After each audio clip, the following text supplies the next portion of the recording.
preventorio due anni alla scuola agraria.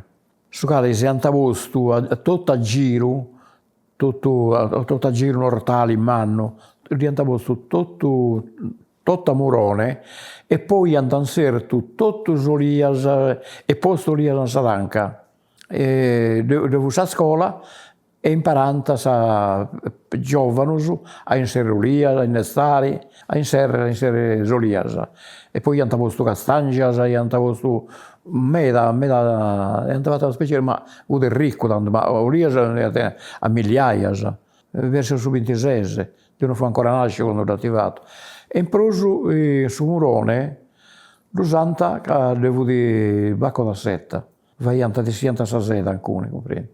A parte la scuola, imparate di sianta sa seta pure. Dando anche un motivo preventorio, che attianta spicciocchedos o malaidos, per prevenzione, per gente disagiata, per gente spicciocchedos sanos. Ma questa famiglia non tenia possibilità di insomma, di sostenere, di curare. Io lavoravo vari su, io tenne 14 anni, poi vari su mure ginta.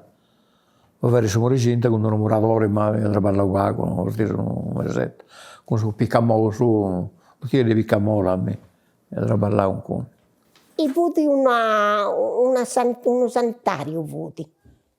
Vuoti un antitubercolare, vuoti. Prima vedevo sul seminario de Spretis, di Monsignor Virgilio. E poi tanti ci ne potevo buccare in comune, amministrazione, e ci fu questo della tubercolosi. E tanto decido di ristrutturare questo locale e poi fare questo antitubercolare. E quindi venni a questa suoras, dopo suoras, mercedaria, scusa, sfurenti.